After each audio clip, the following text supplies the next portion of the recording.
Welcome to All Business, No Boundaries, a collection of supply chain stories by DHL Supply Chain, the North American leader in contract logistics.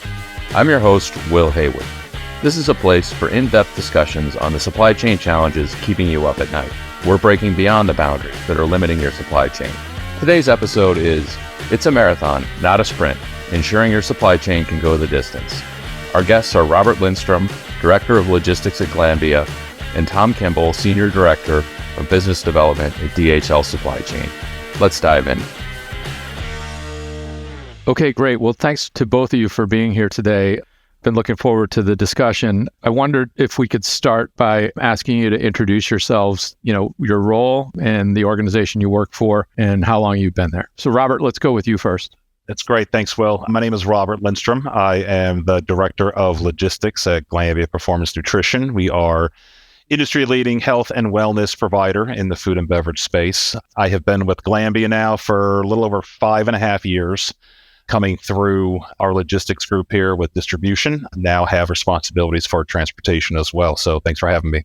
Great. Tom? Yes, Tom Kimball, Senior Director of Business Development for DHL. Just recently celebrated 12 years, but actually worked in the CPG space with Kraft Foods for 23 years. So I have a little bit of background on what our customers need from a logistics and supply chain standpoint.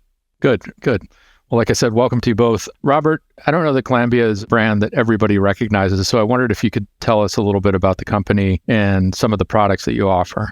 Yeah, we are. Yeah, that's a good point. So Irish-based company in trade over across the pond under Glanbia. You'd know our dairy products and our cheese products quite well. But local within the performance nutrition market, folks may recognize brands such as Optimum Nutrition, which is number one protein on the market there. We have Think, which is a ready-to-eat health and wellness brand, on-the-go bars. We have Slim Fast, which a lot of us have known and grown up over a couple of decades here, which is a diet program.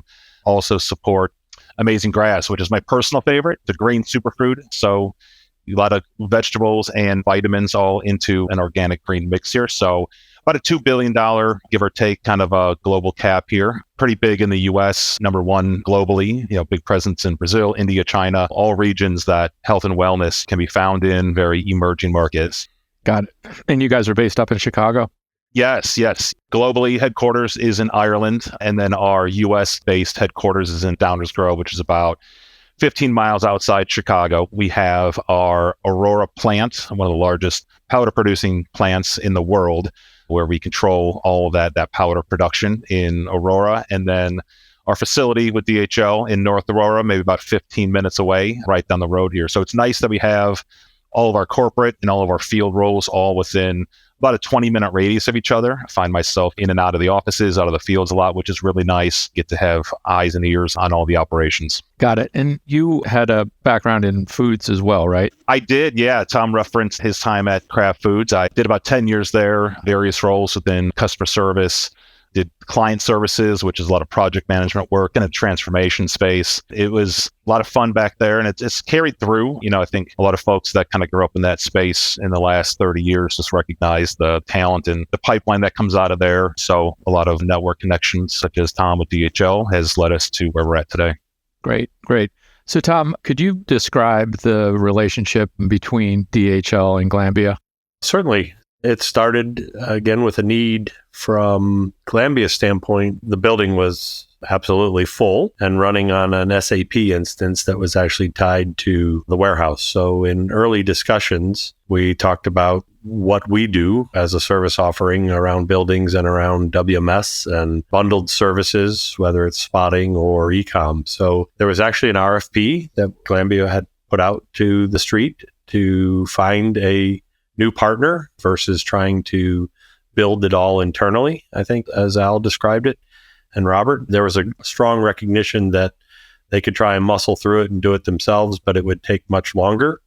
The folks at Glanbia did have familiarity with they're in the North Aurora area. We have a number of other customers in that area, and we were able to showcase some of our operations in the Chicagoland area around e-com and around just regular route to market for retail and food service and club store customers. So we were able to showcase the supply chain and gave the team a strong understanding of what we do. Not everyone's familiar with DHL as a contract logistics provider, but I have to say the folks from Glanbia were quite knowledgeable beforehand and gained a strong understanding that they could partner with someone and come up to speed immediately to bring improvements to their operations and supply chain versus trying to build it themselves. So it's turned into a 5-year relationship. We'll be celebrating this August. It's been a great journey. While it's a building servicing the entire country, we have worked in several regards of integrating other businesses into that building, many of which Robert just mentioned. So it's a single source building today and services a lot of different products. Okay, good. So Robert, when you joined up, it sounds like it was an all in-sourced operation. Is that correct? It was, yeah. And Tom, I think, is being very kind in his words describing our previous operations. And, it was where we got to with what we had at the time. And it was early recognized, during some leadership transitions that to get where we wanted to go, it wasn't going to come on the backbone of our internal supply chain operations. We just had grown fast. You look at our trajectory, it was, 10, 12% year over year. Acquisitions every 2 years. We were operating out of the SAP warehouse module, which can only do so much. It's good for inventory, not good for running the operation to the extent that we were needing to. When I came in 3 different buildings across the street, so we were gridlocked with shuttles and having the wrong inventory at the wrong building. It was just an early recognition, and I was brought in to actually kind of shepherd us through this transition here. So known that we were going to go to a 3PL, not known was which one.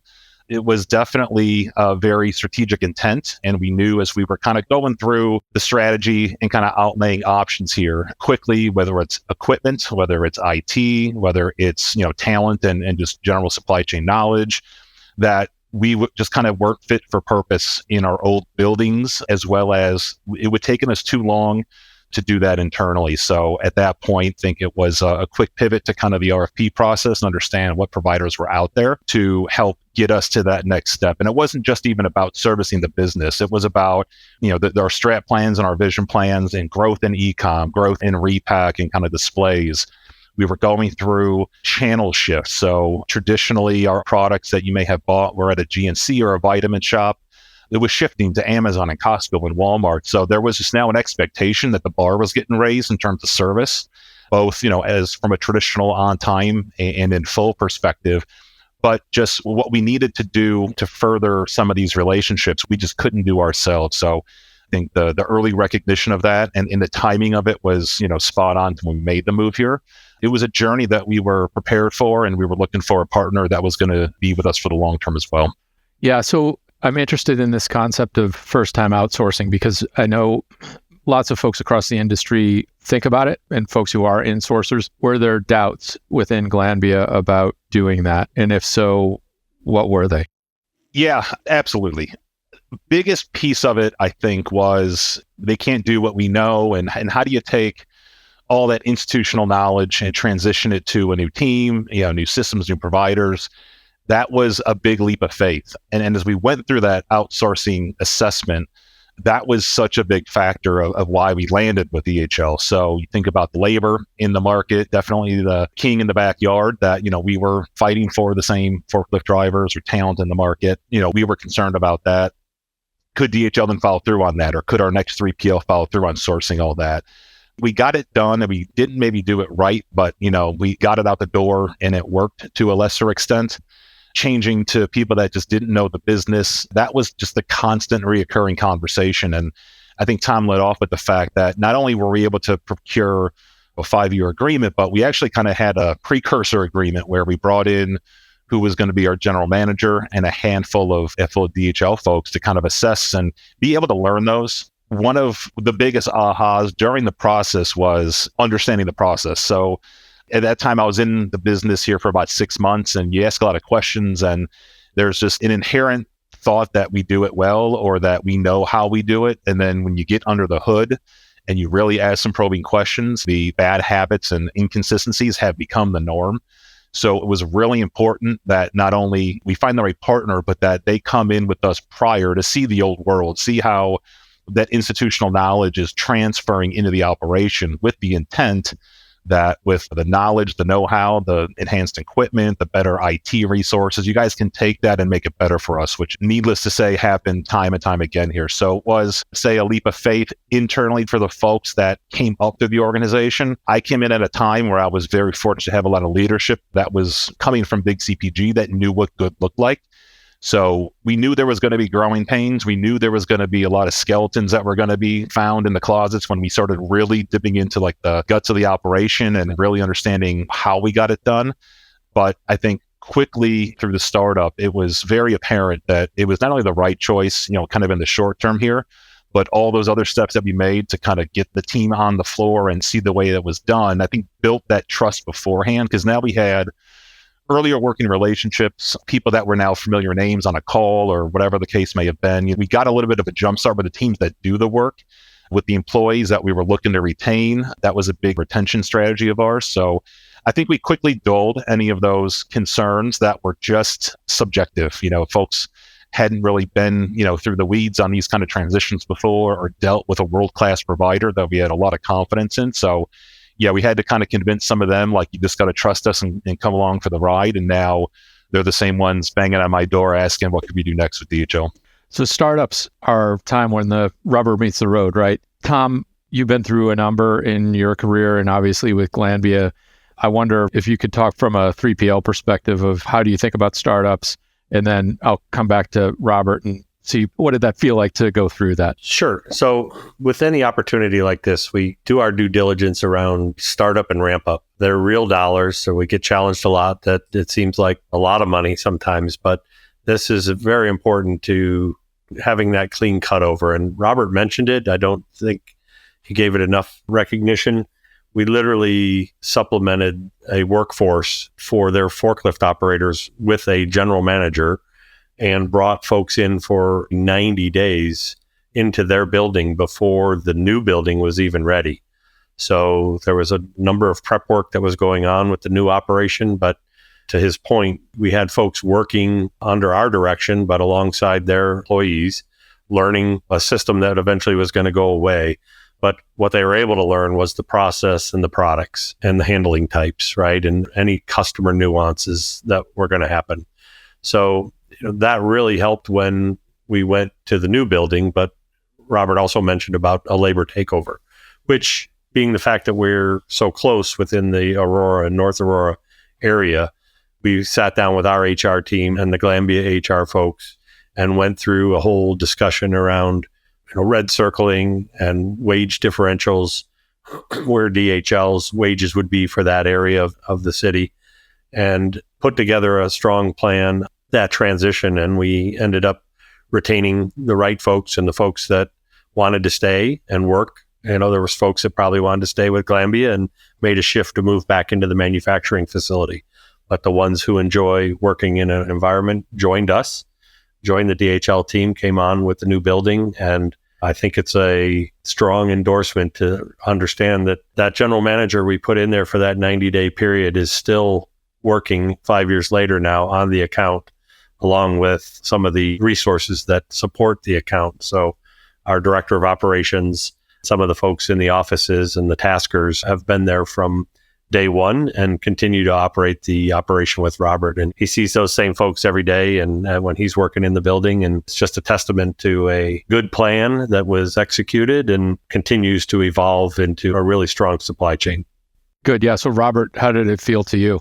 I don't know how many megabytes will you have, but it was not to be unexpected. I think it's the recognition of you don't realize what you have till you go to do it, and it's not there. And really, it was more internal on us, I would say. And I think we've carried these lessons forward. We brought in, 3 other businesses now, some of the brands that I referenced before. I'm sure we'll talk about that a little bit later, but we've been able to apply all those lessons forward, and you really realize, how black and white some of it becomes. The SAP to WS connection is straightforward. Like, there's no email, there's no, this person's known this inherently to do this placard. It's got to be in the system. And so what really, I think, tripped us up was things that weren't needed before or that weren't utilized before now meant something in terms of a signal that we were sending. So a really easy one is shelf life requirements. We have international customers or local market customers that expect a certain amount of shelf life on the products because of a market condition specific to them. And our master data didn't reflect that, or the customer profile didn't reflect that. And then we actually executed what was sent through that our SAP EDI file would have sent to the DHL team. And then people are like, hey, well, why didn't this happen? I sent an email. We got to get out of this. Like, we got to let the systems be the kind of book of record, and we got to have very clear flags on or off, or digits that get transposed down, or notes that get passed through, because we don't live in a world where a forklift driver is sitting at a desk waiting for his next pick ticket. And that's literally what we came from, was a clipboard and a printout from SAP of where the inventory was supposed to be and how much to go get. And now it's all sent through to the forklifts, very basic fundamental stuff that we weren't doing before, that people now had to be accountable for. And we had to go clean up our side of the business here. So a lot of work done in customer profiles, master data.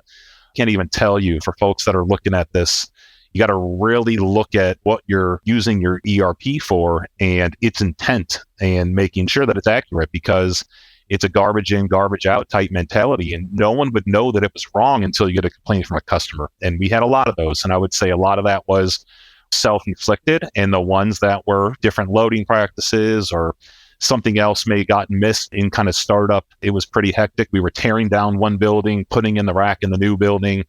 Things happen like that. But it was really about setting those operational disciplines. And we have, since day one, we've had a 9:00 meeting and a 3:30 meeting every day. There's no reason to miss it, and you know where to go if you have a priority. But we also can troubleshoot some of those things. And in the beginning, those things were going an hour, hour and a half. We've got them down to like 10 minutes, which is great, until you kind of understand, how you're operating with your provider there. It's just hard to have those expectations that it's going to go flawless. So even we did hours of blueprint mapping and SIPOCing, and the DHL onboarding team, it was top notch. Amber was our project lead. I still remember her. We worked so close. As much as we thought we had accomplished during those, rubber hits the road when the switch gets turned on, and all ships are off the dock. So it definitely caught us a couple times off guard of why things weren't going as expected. And we quickly, resourced and hypercare teams to get those fixed. And very happy to say then we've documented those and applied those, because every business transition coming in from a different provider that we brought in over the last 5 years, it was kind of like a startup in itself. So the last two have gone fantastic, tiptoeing around some other businesses right now that, again, but we're asking the right questions. And I think that's kind of where it started from, was that startup piece. Like you think you have everything nailed, and then something that was an exception kind of comes through. It's like, oh, I didn't plan on that. And so how do you fix it so the next time it's not an exception anymore? The system is designed to send that signal. So probably long-winded response there, but a lot of sleeping hours in the DC, and a sleeping bag that should be encased in Cooperstown from my time there. But it was, again, one of those things, would never want to do it again, but learned so much across the board with the help with Tom and his team. I think there was a key piece in there. It was both a blessing and a curse. Not every single CPG customer transacts in eaches within SAP. And it presents challenges when you go further down the road. So a lot of our customers today go down to the case level. But first and foremost, Glanbia already went down to the each level. And we build that up to a case, to a pallet, to a truckload in the system. And so that covered a few things. But that's a critical piece to doing e-com out of the same building and doing co-packing out of the same building. It gives us that common denominator down to an each today. So every time we've brought a new business unit in, it goes down to the each level and allows us that functionality to break open that case and ship that through our e-com portal that is a growing need for Glanbia, that just services another portion of their business. It presented a couple of challenges up front that we uncovered, and we knew that that's a great approach if customers are transacting at that level. Yeah, so a bit going down the supply chain 101 route there, I have been interested, particularly as you talk about where e-commerce is coming more into the CPG world, what a big deal it is around eaches, which for the listener is just a single item versus that you'd be getting delivered directly to a consumer versus a case or a pallet going to a store. Can you guys both talk about why it is that that's such a sort of a big deal and how systemically the new warehouse management system that you put in place was able to accommodate that requirement?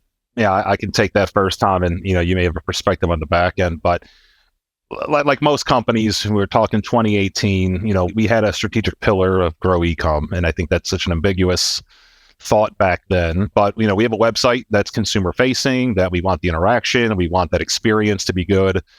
And so before, as Tom said, we order everything in eaches, so we didn't have to worry about our systematic capability to handle that, because it was one each, and if it was a case, it was 4 eaches, and off we go.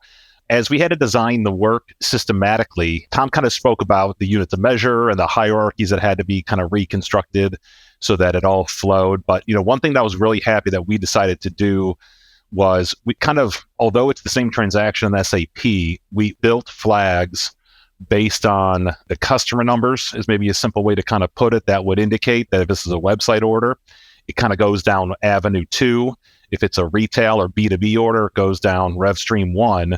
Stream 1 always rounds cases. So never in this stream am I going to pick an each. So if ultimately it's calling for 7 eaches, I'm going to pick a full case and cut the 3. Customers aren't receiving less than full cases. But when it's an e-com order, we want those eaches because that's the way that it's ordered in. So we actually have a systematic setup with WMS that kind of reroutes that, and just they have different run rules, which allows us to play in 2 different sandboxes. So the upfront person, I would say the customer service person managing the order itself, totally agnostic. They're doing what they typically would do.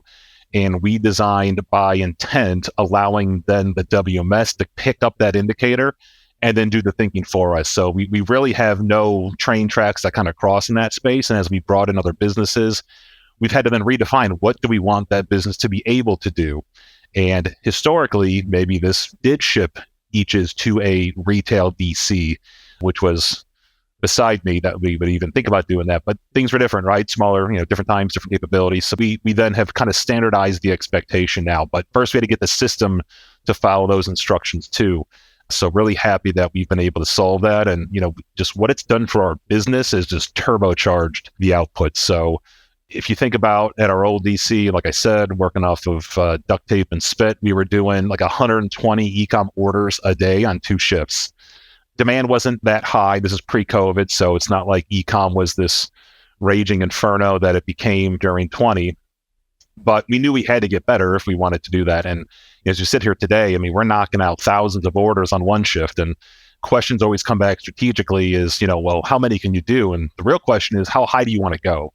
We can collaboratively with DHL build a plan across more shifts with more space, more equipment, more people, but it's kind of changed questioning internally of e-com for us, which is the right thing to be asking too, is you build us a demand plan and we'll build then the operational plan behind it, because we have the systems now designed to do this. We have the people and the equipment and space, all in place to do this here. So this is one of the leading decision points of why we went with the DHL as well, as we knew that we wanted to be faster, leaner, more integrated in the space here, and having DHL's physical and systematic capabilities behind us, and which I don't even think we really tapped into a ton, which is kind of funny I say that, because I'm the one now pushing the agenda more, because we are proving ourselves time and time again now in the e-com space, shipping same day, or the outputs are record setting. We can now do these things, and it's not a supply chain constraint of why we can't grow in this space. I think one point to recognize is, while it was great that Glanbia was down to the each level, we do have methods to handle other CPG customers that may stop financially at the case level within SAP. We have the tools of an accumulator where we can still drop in and do each picking for an e-commerce solution in a warehouse. We'll just block any financial transactions until we get to the equivalent of a case, and then we'll trigger. And so the customer can still keep cases as the common denominator in SAP, and we can still enable e-commerce to happen in a building with another CPG customer. And so it was just a point that was beneficial, very beneficial for Glanbia, but it's not a showstopper for others. I got it. So what's on the horizon? What comes next in this relationship? Definitely some plans in place here. Things that we've done in the recent year or two that is just how do we expand further is kind of the conversation at this point. So we've fully integrated 2 external brands at the time that were outside the building. So really, big picture wise, we've taken 6 buildings, turned into 1, which is great. So single points of inventory and cost efficiencies kind of follow, which has been great. Not much more out there to go get. There's always M&A possibilities here. So really, it's about what we hypercharge within the 4 walls here. So we are continuing blazing on Amazon Direct Fulfillment, and we're kind of in the midst right now of a program that we work with Amazon to do their customer fulfillment on ready-to-eat orders. It's a seasonal program where Amazon doesn't have the refrigerated space in there, and this is a program that has been recognized by Amazon and our customers and internal stakeholders as just such a big win. And again, on the backbone of just continued improvement opportunities little by little from the startup, and how do we take that next step and go from 1,500 to 17 orders a day, 17 to 19. I mean, it's just, there's been such incremental progress on that, but you take a step back and you look at the outputs, it's just startling to see from a germ of an idea about a year and a half ago to what we're doing today. We're like tripling output, which is great. So we'll absolutely look to continue being dynamic partner in the e-com space, both with DHL and our external partners. I imagine most folks listening to this podcast that have a wide CPG kind of touch, those conversations never stop with their customers. How do we kind of do more in e-com? But again, I think we've built that credibility. We've built the capabilities as well now. So we're kind of open for those conversations. And who do we want to partner with in those ones there? We just kicked off a robotic forklift unloading program right now. So excited that we're kind of a few weeks now into go live on having our first robotic forklift taking our pallets off the truck from the plant, freeing up labor efficiency to do better things. Continued understanding kind of further in the repack and kitting space. Again, I kind of mentioned that we are further expanding into kind of the retail or food, drug, and mass channels, which those merchandising opportunities are always coming at us. So, we're trying to kind of really, I would say, professionalize that a little bit more and making sure that we provide speed and accuracy and turnaround on all that stuff. I mean, that's just within a small window here. But I would say is we, within the Glanbia ranks, it's become such an expectation that it executes without question. And a lot of that, again, it's been a prove it world, especially during the COVID rebound and everything, where the DHL team is just inherent that it's going to get done. And that's a great place to be within my conversation, not trying to explain all the rollovers that we may have or, not being able to get things done as expected. There is absolutely going to be a focus on continued improvement. What can DHL bring to us that we haven't seen yet? And the robotic forklift's a great example. And we're open for those conversations. Let us tell you no type mentality, but we want to see innovation and we want to see, thought leadership in this space here. Got 5 years plus now under our belt of, understanding our business. So excited about what those new opportunities and technologies will be. Sounds like you're keeping Tom busy. I was going to answer. I think the piece is around labor utilization, where Robert says it's inside the 4 walls. We replaced a spotting company with a DHL truck, and we now have trained operators that roll off of the forklift on first or second shift and go out and may move trailers for an hour, hour and a half, and then go back into the warehouse. So, that just reduces labor sitting out there when you don't have a full need of a shift worth of spotting, but you may need it over a couple of shifts. And yes, the Fox robotic around autonomous unloading. Post-COVID, we're looking at all sorts of things that can either supplement the labor demand, whether it's in the e-com area. How do we make those order fulfillment folks more efficient through technology on the floor? Sweeper scrubber, right? We're doing a lot of autonomous sweeper scrubbers at sites. And hopefully we'll be bringing one to Glanbia with the ability to keep up with the sanitation needs, but not have to have somebody manning that as it operates around the warehouse floor. So it's a little bit of a different world now around the labor, where wages have gone to. The payback on some of these things that we used to think were nice to haves are now, you really do need to invest in them, because you just don't need to hire an additional individual and or rehire if you have turnover, right? So it's really changed the investment piece on that technology side and innovation side. And though it may not be bringing another business unit in the building, there's still efficiencies to be gained. Yeah, great. Well, sounds like a ton of change over a short 5 years and more to come. And I think we could call night about this stuff, but we'll close off there. I really appreciate both of you guys sharing your joint experience. I think it's quite interesting to hear what a first-time outsourcing process looks like and the change management involved and all of the different considerations and complexity that get baked into that. Sounds like this has been a successful version of that, which can be, a quite high risk activity. So congratulations to you both on that. And again, thanks for sharing the story today. Yeah, thanks, Will. Yep. Thank you, Robert. Thank you, Will. Have a great day. Thank you. You too. If you enjoyed today's episode, be sure to rate us and subscribe to us on Apple Podcasts, Spotify, or wherever you get your podcasts. You can also re-listen to our entire library of episodes on our website, dhl.com/ABNB podcast. See you next time.